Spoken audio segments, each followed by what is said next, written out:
പ്രതിപക്ഷ നേതാവ് V D Satheesan Idukki ജില്ലയിലുള്ളവരെയെല്ലാം കയ്യേറ്റക്കാരായി ചിത്രീകരിക്കുകയാണെന്ന് Kerala Congress ജില്ലാ പ്രസിഡന്റ് ജോസ് പാലത്തിനാൽ പൂപ്പാറയിൽ നടത്തിയ മലയോര സംരക്ഷണ സദസ്സ് ഉദ്ഘാടനം ചെയ്ത് സംസാരിക്കുകയായിരുന്നു അദ്ദേഹം. കോൺഗ്രസ് പാർട്ടി ഇതുവരെയുള്ള അവരുടെ ചരിത്രത്തിൽ നാളിതുവരെയും മലയോര കർഷകരെയോ കുടിയേറ്റ കർഷകരെയോ അവരുടെ താൽപര്യങ്ങൾ സംരക്ഷിക്കുന്നതിന് വേണ്ടി അല്ലെങ്കിൽ അവർക്കെതിരായിട്ടുള്ള എന്തെങ്കിലും നീക്കങ്ങൾ ഏതെങ്കിലും ഭാഗത്തു നിന്നുണ്ടാകുമ്പോൾ അതിനെ സംരക്ഷിക്കുന്നതിന് വേണ്ടിയുള്ള യാതൊരു നടപടികളും നാളിതുവരെയും ഇന്ത്യൻ നാഷണൽ കോൺഗ്രസ് സ്വീകരിച്ചിട്ടില്ല എന്നുള്ളതാണ് യാഥാർത്ഥ്യം. അത് ഈ കാര്യത്തിൽ മാത്രമല്ല, കുടിയേറ്റം ആരംഭിച്ച കാലഘട്ടം മുതലുള്ള ചരിത്രം നമ്മൾ പരിശോധിച്ചാൽ നമുക്ക് അത് മനസ്സിലാക്കാൻ കഴിയും. അത് പട്ടയമാകട്ടെ മറ്റെന്ത് കാര്യങ്ങളാകട്ടെ, ഏത് വിഷയങ്ങൾ വന്നാലും ഇന്ത്യൻ നാഷണൽ കോൺഗ്രസും കോൺഗ്രസിന്റെ നേതാക്കന്മാരും എടുക്കുന്ന നിലപാടുകളും സമീപനങ്ങളും അതാണ് എന്നുള്ള കാര്യത്തിൽ സംശയമില്ല.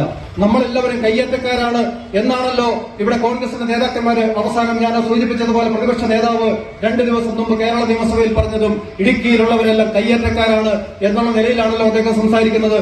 സ്നേഹിതരെ, എവിടെയാണ് കയ്യേറ്റം? ഇടുക്കി ജില്ലയിലെ ഏതെങ്കിലും കുടിയേറ്റ കർഷകൻ, ഏതെങ്കിലും കർഷകന് അല്ലെങ്കിൽ കർഷക മക്കൾ ആരെങ്കിലും 1980 ശേഷം വനസംരക്ഷണ നിയമം നമ്മുടെ രാജ്യത്ത് നമ്മുടെ സംസ്ഥാനത്ത് നടപ്പിലാക്കിയതിനു ശേഷം ഏതെങ്കിലും വനപ്രദേശത്തേക്ക് കയറി കൃഷി ആവശ്യത്തിന് വേണ്ടി ഭൂമി കൈവശപ്പെടുത്തിയതായി ഏതെങ്കിലും ഒരു കേസ് കേരളത്തിലെ ഏതെങ്കിലും ഒരു കോടതിയിലുള്ളതായി ഈ നേതാക്കന്മാർക്ക് ആർക്കെങ്കിലും ചൂണ്ടിക്കാണിക്കാൻ കഴിയുമോ?